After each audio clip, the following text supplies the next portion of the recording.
Welcome to Voice Rising with Kara Johnstad. Enjoy weekly conversations with leading luminaries, pioneering visionaries, singers, poets, musicians, and sound healers as we explore the profound role our voice plays on the path to self-realization and global enlightenment.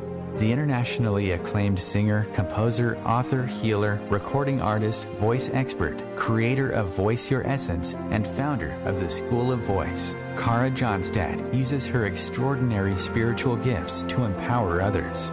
Everything in this world vibrates. Everything has a frequency.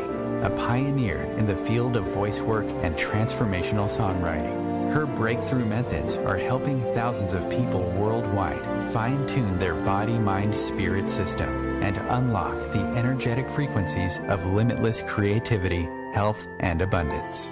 Share your voice, ask your questions, join in the conversation. Receive life-changing, positive transformation and rise together to create a sound world. And here's your host, Kara Johnstad.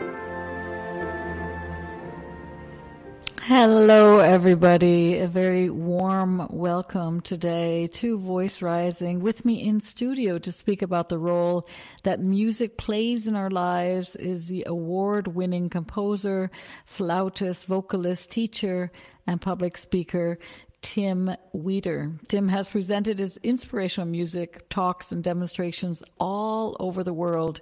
His invaluable contribution to the arts spans over 40 years, including 25 revolutionary albums, performing and presenting alongside leading luminaries, including Deepak Chopra, Wayne Dyer, Neil Donald Walsh, Julia Cameron, James Redfield, His Holiness the Dalai Lama, as well as pop and rock icons such as Eurythmics, Donovan, and the Grateful Dead. Welcome, Tim, to Voice Rising. You simply amaze.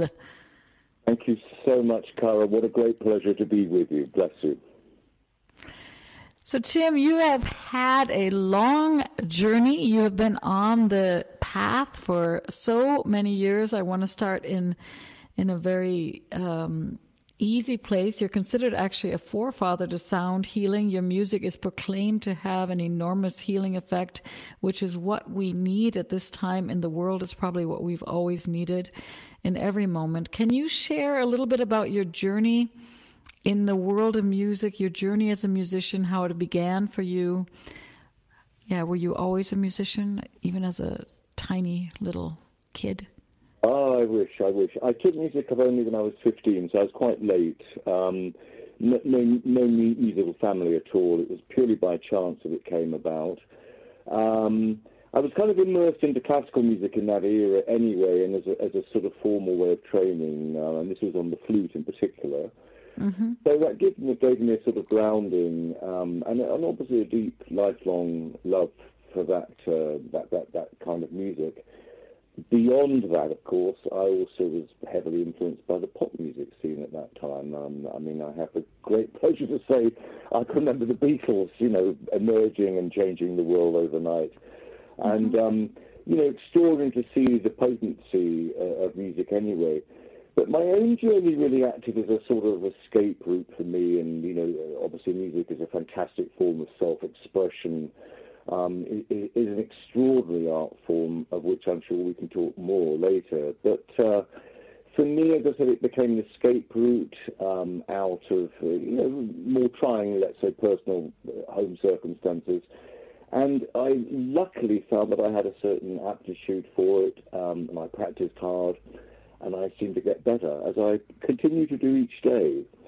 My own immersion, though, into, let's say, the field we perhaps want to talk more depth into, which is sound healing, came about a number of years later. By then, I trained as a flautist. I was working professionally on a very busy circuit, actually, internationally.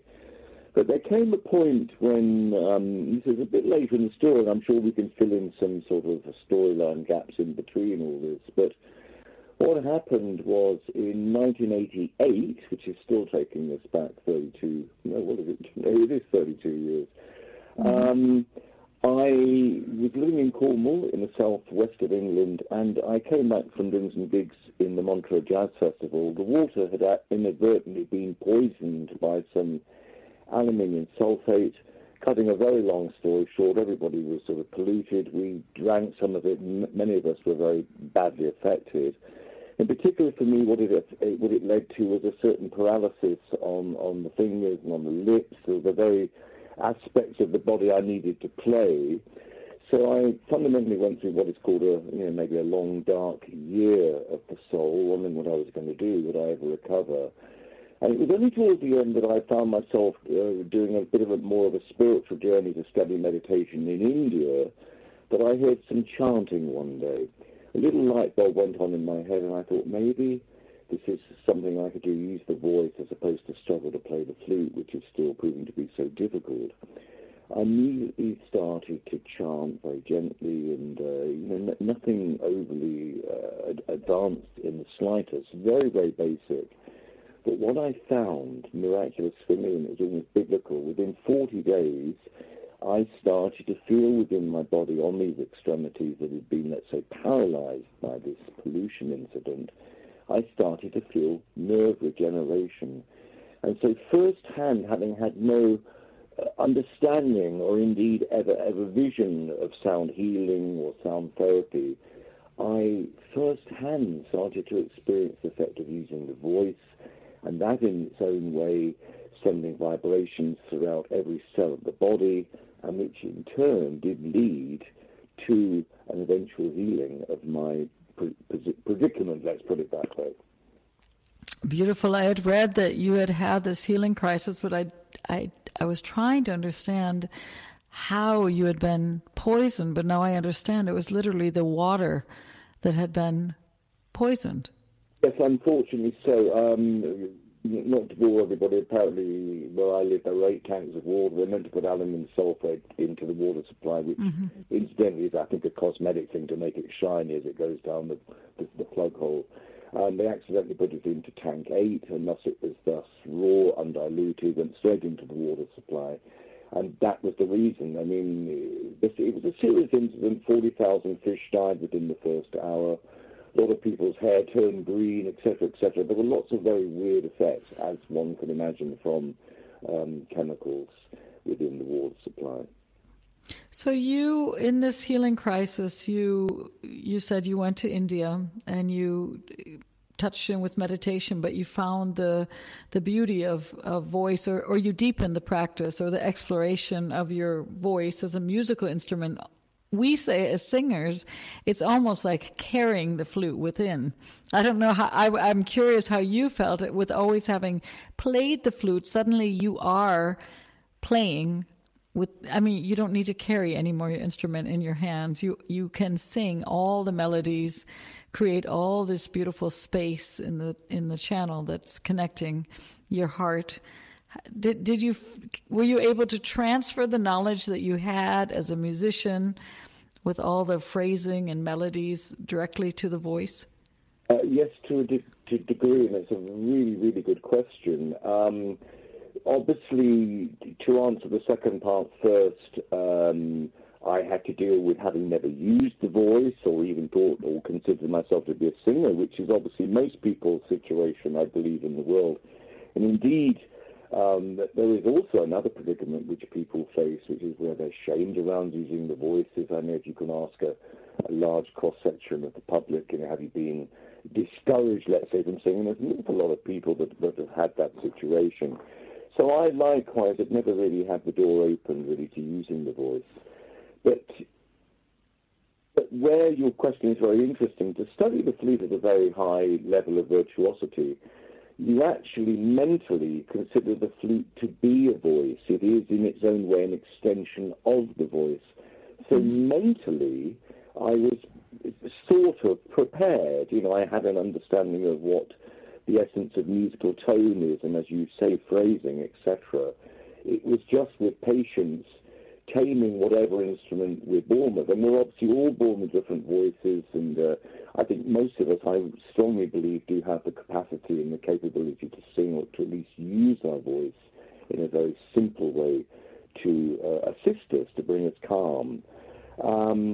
In my own way, obviously, as I said, it was a beginning, and luckily, actually, when you do a little bit of chanting, and what I was doing is what is called toning, which is literally just using the voice even without words, so you're just producing a vowel.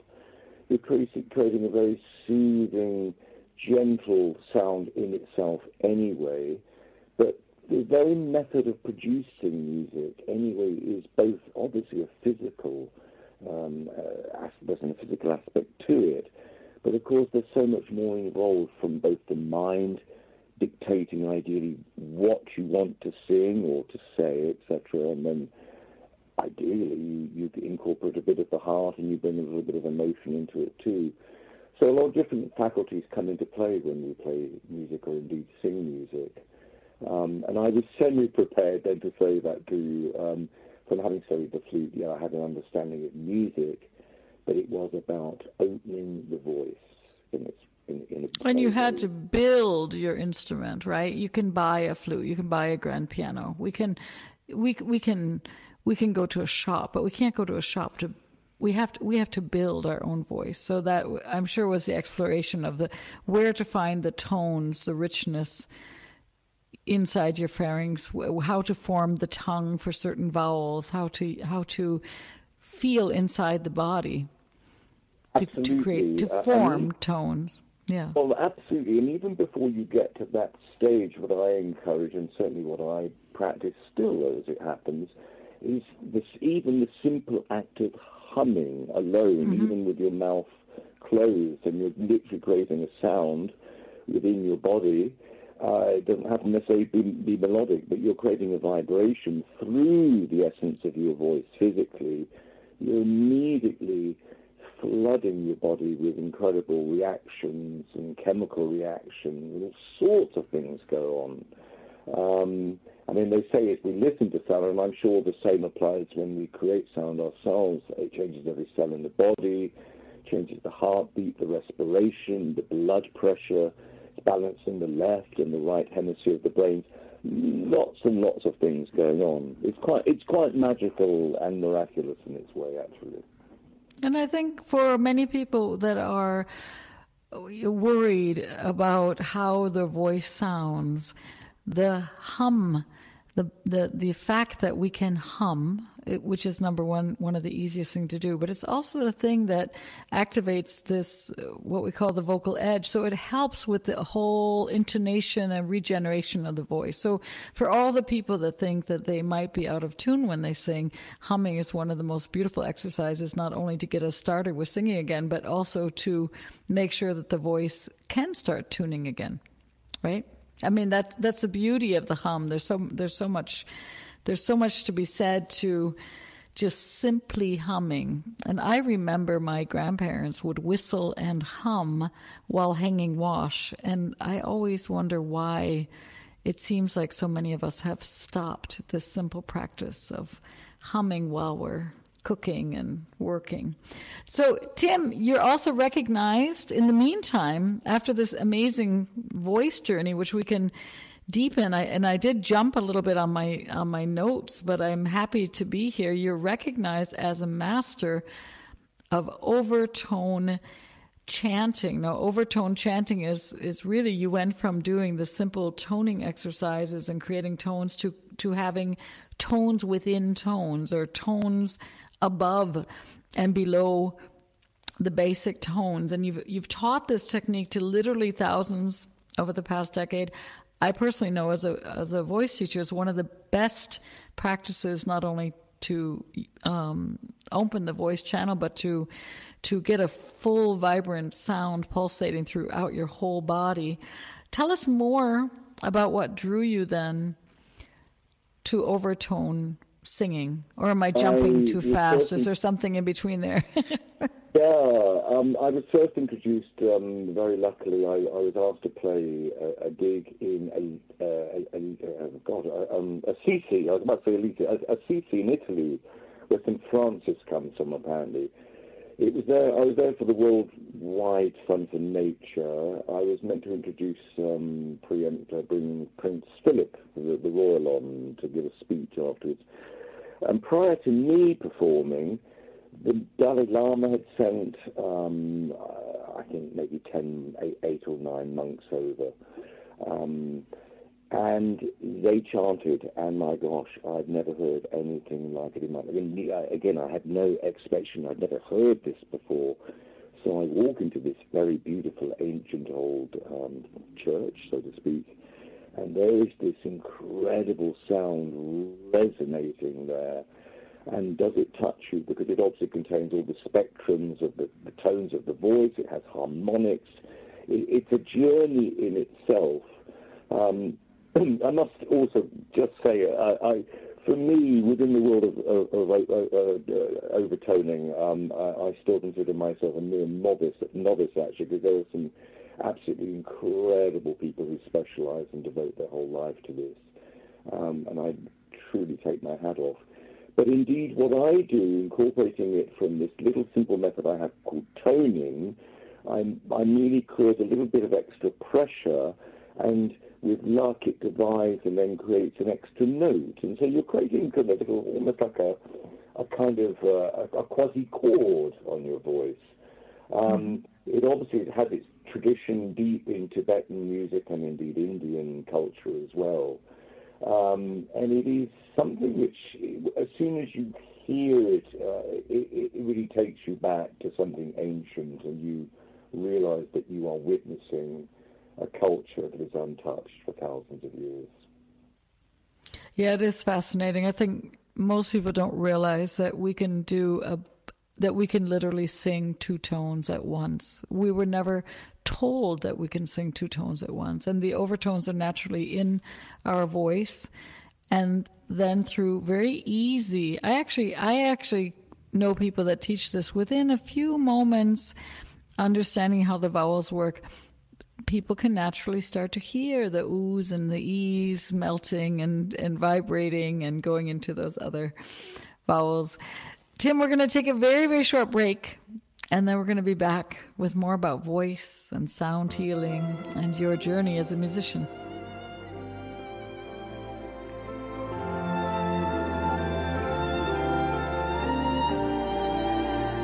The cutting edge of conscious radio, OMTimes Radio, IOM FM. OMTimes magazine is one of the leading online content providers of positivity, wellness, and personal empowerment. A philanthropic organization, their net proceeds are funneled to support worldwide charity initiatives via Humanity Healing International. Through their commitment to creating community and providing conscious content, they aspire to uplift humanity on a global scale. Connect at OMTimes.com. OMTimes, creating a more conscious lifestyle. Hi, this is David Strickle. I'm excited to share my brand new show, The Stream of David Live, right here on OMTimes Radio. Each week I'll have exciting guests, and I'll channel the eternal wisdom of the stream, a group of non-physical entities whose teachings have transformed lives all over the world. So join us for an uplifting hour each Monday at 5 p.m. Eastern. That's The Stream of David Live right here on OMTimes Radio. With happy clients all over the world, Kara Johnstad knows that your voice is the missing link to more authenticity, abundance, creativity, and health. An internationally acclaimed voice expert, Kara's breakthrough methods have helped thousands of people successfully heal their voice wounds and extinguish the story of self-doubt and shyness forever. Join in group trainings, attend online sessions, schedule one-on-one time, and invite Kara to work with your organization and community. Get started today. Go to www.karajohnstad.com and receive a special guided meditation designed to fine-tune your inner voice and welcome you on the voice journey. A social distancing tip. Putting distance between yourself and others is critical to slowing the spread of coronavirus. So here are ways to stay in contact without the physical contact part. Call, send a text, set up a video conference, post on social media, dedicate a song on the radio. If you have symptoms of fever, dry cough, and shortness of breath, call your healthcare provider before going to their office. For more info, visit coronavirus.gov. Let's all do our part, because we're all #alone together. Brought to you by the Ad Council.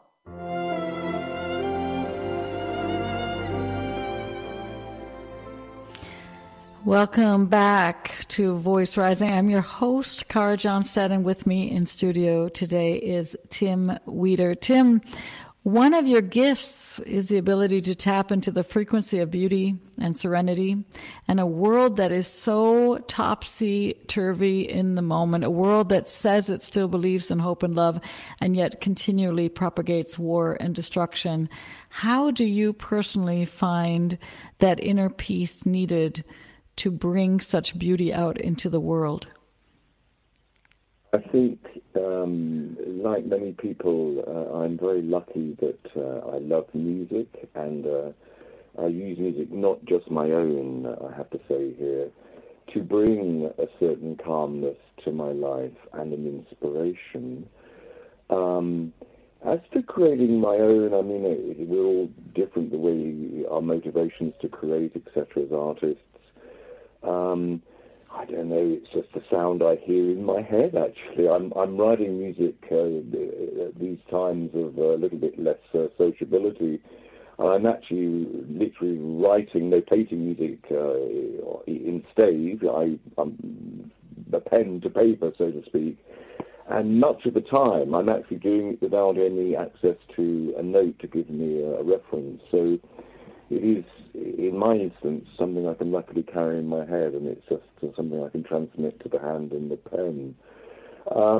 But no, I think for us all, it's, and I'm sure I can speak for everybody in the music, whatever we listen to, whatever our tastes, brings us such great joy and indeed solace. And the beauty of music as a communication, of course, is that it speaks individually and uniquely to each and every one of us on this planet, actually, amazingly. And I think we're just so fortunate that we have it as a medium. I mean, I often pose the question to students, if ever I should ask this, I mean, if you just imagine a world if music didn't exist. Now, maybe the birds have inspired us straight away. You know, we have animals, obviously, that sing in their own right. But by the same token, for us humans to have discovered this as a means of self-expression and communication is a very, very wonderful thing. And it's something that certainly in these troubled times can bring us a lot of comfort, I believe. As a musician and as a singer, you do practice a different form of art, because your music is like painting yourself inside. That's your canvas, right? I mean, how do I say this? You're carrying your music within 24/7. When the sculptor walks away from his piece of marble, he can walk away. Maybe he can't in his thoughts, but he can in his body and go home. But you've absorbed all this music throughout the years, and when you walk and when you talk, your heartbeat, your bloodstream is connected to your voice and is connected to your music. Talk to us about how music breathes through us, how we can use music to literally 24/7 help us to shift our moods, maybe from frustrating or depressed to calm to serene, and how we can absorb the music literally so it stays with us 24/7. Great question. I think initially I must say that, I feel music in my veins, literally. So the very first thing you were saying is so appropriate to that. And it's something, as I said, I can constantly hear music going on. If I so choose, I can also turn the volume down a bit. It's not like I'm swamped out with music going on all the time. There are other thoughts occur too. For us to need to take it with us, well, I think we do, we all have different tastes. I more and more appreciate that, everything has its own validity to each of us individually. One of us likes something and another likes something else. But what music does is this magical communication, it can live within us as a vibration, as it does. And even as you've heard something that you've loved and enjoyed or that has inspired you, it becomes part of you and it remains in you anyway. I think the immediate reaction, coming back to our topic we were talking earlier about using the voice, it's a natural consequence you can often encounter people that are humming away or la-la-ing away or indeed even singing away. And again, they're just carrying the immediacy of sound and the combination of what music is within them. So either as listeners, which is an equally valid way to participate in music, or indeed as a music maker at any level, I must stress, not just to be professional, but this is really coming back to what we're talking about, using the voice. It is an instrument actually for everyone, if you think about it. We're all born with a voice. I think the only impediment I might, if I analyse it, is if, let's say, our hearing is slightly impaired or we can't quite hear ourselves, then maybe there's an element more of a challenge going on. But overall, forgetting any judgment of others, so it's something we can all do through our voice, express ourselves. And, you know, I mean, I can think of an example. If I see something which is, let's say, you know, I don't like the sight of blood, let's say, I will start to sort of hum to myself, to distract myself, and I'm sure there are other things people do. You know what I mean? But there are ways that sound and music does take us over quite automatically within certain situations. And so there's nothing better, perhaps, than in these critical times for us to turn to the magic of music at whatever quality and genre we like of it, and turn it on and tune into it and really absorb it and let it become part of the food for us, because it truly does feed the soul and indeed the heart. Beautiful, Tim. I think that is so true. I want to share with our listeners pieces from your album, and the one I would like to share now is called Whistler's Lament. I think, if I remember correctly, there's also some overtone singing in this track. Would you like to share a few words about Whistler's Lament before we play it? Gosh, you've got me on the spot there, Kara, because I can't actually analyse precisely what I did at the time, because it is some time ago with a lot of other water flowing under the bridge. Yeah, but I know whatever I'm creating in the moment, I'm very absorbed in. I have a feeling this is probably going to be on an Irish whistle anyway, and that was yet another instrument that I've discovered and developed, hopefully, more and more over the years. And as a consequence, you know, it brings other influences of music in. I spend a lot of time in Ireland, and I love the Irish folkloric music a lot. So there will just be, hopefully, a freedom within the whistle that will find the expression of the lament there. Exactly. Let's listen to Whistler's Lament and listen in for the freedom within the whistle. I love that.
Welcome back to Voice Rising. I am Kara Johnstad, and you are listening to Tim Weider and his track Whistler's Lament, and Tim is with me in studio.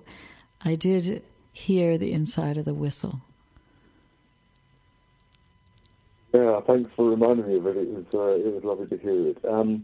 It did occur to me as I'm listening to it, actually, that, and it only comes back as a recollection, actually, is when you listen to things like it reminds me sometimes of the situations that we encounter in everyday life that perhaps inspire us. And I can only speak for me as an artist or a composer in this instance.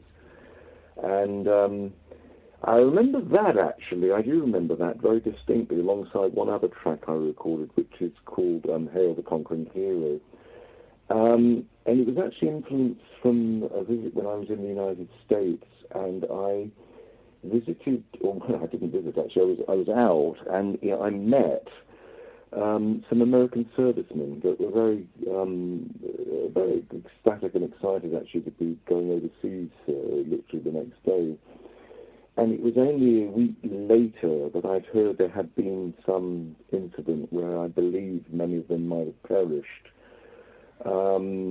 And these things touch you very deeply at the time because you realise there's incredible human costs going on anyway globally as a newspaper headline. But when you've actually, let's say 24 hours before they got on the plane to go to this situation, met them, it comes home. You realise there is a great fragility in life, and perhaps we as artists, part of our role, apart from entertaining, obviously, is to have some substance and recollection of what goes on in the world, and let that inspire us and lead to a certain depth of expression in the music. Yeah, one hears a lot of longing and yearning, and for me at least in that track, and it reminds me that music just transcends time and space, and music holds so many properties. We were talking about this before we went on air, is that, I mean, literally music can touch in places, our bodies, where fingers could never even wander, right? Music can bridge people together, even through social isolation, even through that service member going across the seas. The music that we carry with us and that we create through that is just phenomenal. I have a spontaneous question now, and it's a spontaneous question. Everyone's talking about the power of now, right? Everyone's talking about the power of now and letting go of all that no longer serves you and being in the present moment. And yet, when we hear these pieces of art, and you were talking about how you had met these people, you connected with these people, you had a conversation with these people, and their memory and that evening and the news that they might have perished led you to compose and to release such a beautiful piece of work. What is your take on the spiritual wish of so many to let go of all their memories and be in the power of now? And the contrast to that, which I would say as an artist, is to integrate everything and to use it as transformation. Very insightful question. I think first and foremost, on this sort of subject, obviously this is something very deep. We could go on for hours talking about this, and this is almost like a long-term process where we could almost talk about sort of therapy. But fundamentally, if I can only speak for myself here, what I personally have experienced on my own journey here is a certain recognition of whatever pains reside within you from your past. Luckily, within my instance in music, you have this self-expression to actually allow them to, let's say, be exercised. I mean, you can allow them to leave you in that regard through the emotion of music. I think for many of us facing, because this is a very confusing time for many people, it's a very extraordinary time we're living in, for all its perils that we can all recognize. one can't question that we are certainly, many of us, living and witnessing the most extraordinary shift in human history that we've seen for many hundreds of years, actually, on many, many levels going on throughout the world. Now, on a practical level, obviously, this does affect us day to day and will affect us all differently depending on where our environment is, our location, our financial strength or otherwise. But basically, when you come back to the inside the human, the very soul of the individual, we all have very similar needs. You know, we obviously all aspire to have food, clothing, shelter.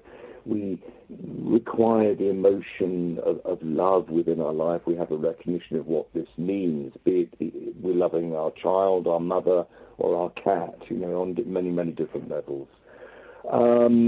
What I believe music can do is nurture that unique soul and spirit within us, as it seems to do, because if you consider what music is, it is almost this link to the heavens, to the cosmos. It's like we are humankind on Earth.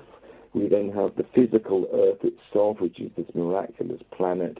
And at the same time, we have mentally this ability to look beyond the Earth, up into the stars, up into the sky, and we realize there is even greater than ourselves, something bigger.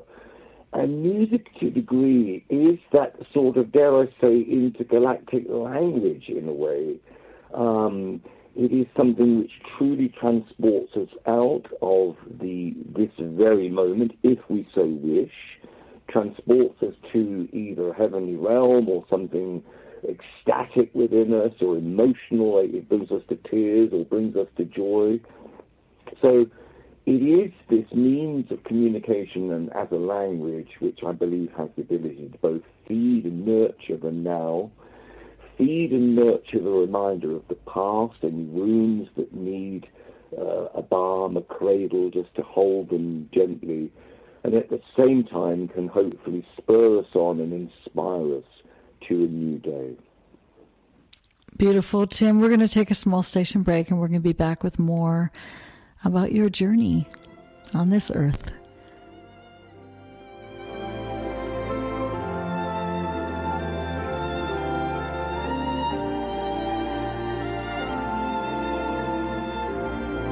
Bringing a more conscious lifestyle to your world. OMTimes Radio. IOM FM. Ascending Hearts is no ordinary dating site, but a spiritual dating site with a purpose, to link you with your soulmate. We engineer the serendipity so you can trust that you will attune with someone that has the same matching vibration as you. Ascending Hearts, the conscious dating site for the spiritually aware.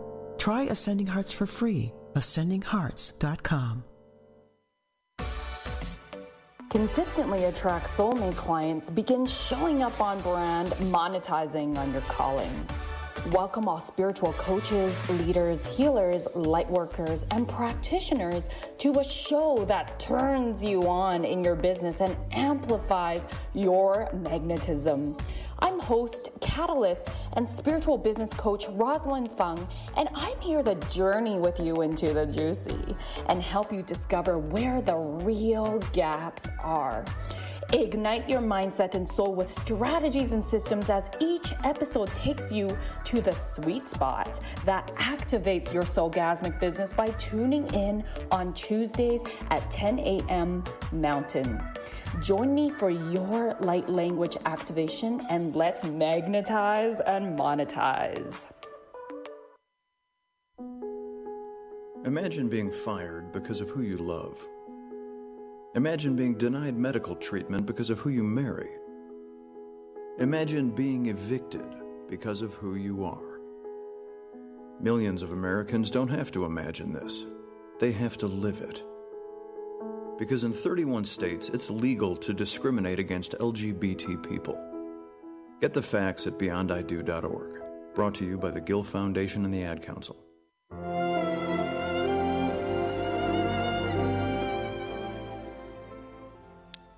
Welcome back to Voice Rising. I'm your host, Kara Johnstad, and with me in studio today is the award-winning composer, flutist, vocalist, teacher, and public speaker, Tim Wieder. Tim, I want to talk about another title, Love is Here. We were talking about the power of now, but you said so beautifully before the break, this idea that music just, it brings us, it collects the memories from the past. What did you say? It was so beautiful. It nurtures. You were saying it nurtures the things that we need to tend to in the here and now, and it also brings us hopefully to the future. Do you remember even creating this piece, Love is Here? Can you say a few words about it before we play it, or should we just be surprised? Thankfully, Kara, I can actually remember this one. I'll give you a little story. So I was staying at a friend's beautiful little wooden house on the cliff top in New Zealand on an island called Waiheke. Wow. And literally the cliffs, were a couple of meters in front of me. And I had a simple little keyboard. And for some reason, this song came to me, and the whole rhythm was in that era was what we used to call Britpop. There was a sort of certain pop rhythm going on. So I wrote it off this sort of little rhythmic riff that I had, and I just felt the words were very appropriate to the way we can all feel, again, this unique feeling within us. At the same time, on this little island, I've been doing something every other night called satsang, where you go and listen to a teacher, a shaman master, so to speak, who really teaches you about stillness and silence, actually. Mm-hmm. So it was really about finding that inner stillness within and realizing that the real spark that is there always throughout all the silence and indeed all the noise as well. Love is the essence, and love is here thus. Love is the essence, love is here. Let's listen to Tim's track, Love is Here.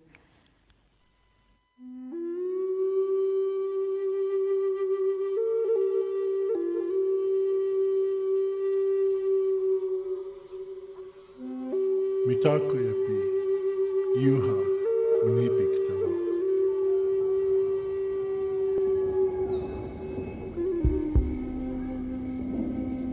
My people, we will all live.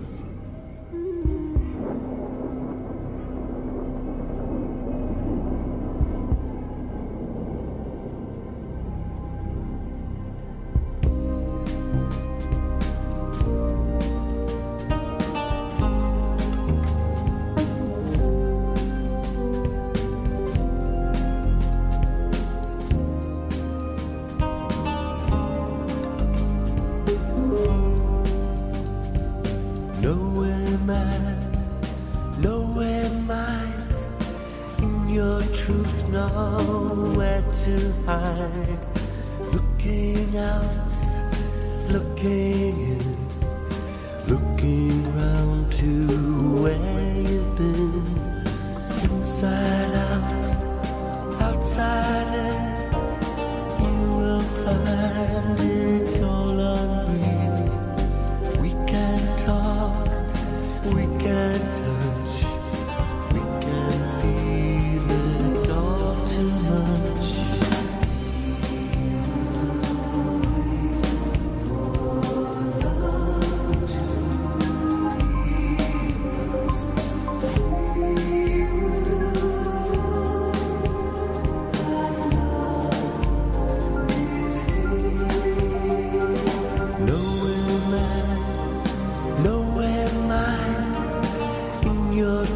Nowhere to hide.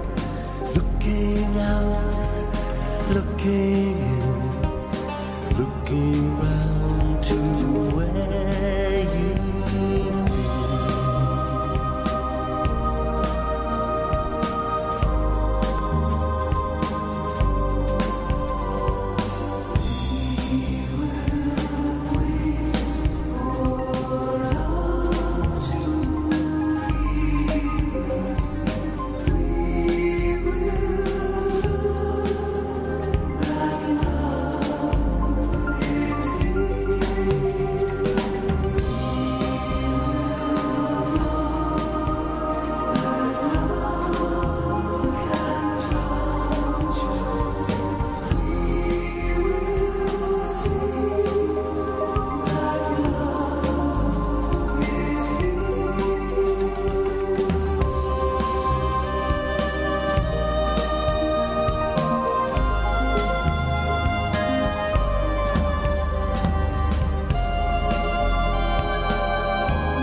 And that was Tim Weeder with Love is Here, Inside Out, Outside, and we all wait for love to heal us. And in the midst of this pandemic, Tim, I was thinking, what would happen if we all committed radically to love in such a totality, right? Just to experience, just to make that the... Absolutely, and we hopefully we can have this as a vision for all of society, and it is something which the world obviously needs. But may I add, in my own very simple, humble way, I believe maybe it starts with the self. It is about us caring and looking after ourselves, allowing ourselves to be nurtured and to grow, and from that we perhaps have a greater strength anyway to then have even more expanded love for others. So it starts, as I said, with the first person, with each and every one of us. So look after ourselves, look in the mirror, a bit like there's this famous footballer, Cristiano Ronaldo. Remember, he used to play, he used to play for Manchester United years ago. Apparently he used to walk in the dressing room, go up to the mirror, look at himself and say, I love you. And it would be literally this affirmation to the self without any shadow of critique or shame, where you accept yourself, and from that strength and power, hopefully you can then let that vibrate out into the world. And of course, the world is how we see it. Our mind, to a degree, creates our reality. So it's how we interpret what we see. So again, my own experiences, I've learned with time not to get too involved or emotionally attached to any of the situations, outcomes that may or may not present themselves, but at the same time remain compassionate, to remain aware, but to keep working on myself, obviously within the spiritual dimension we might be talking to.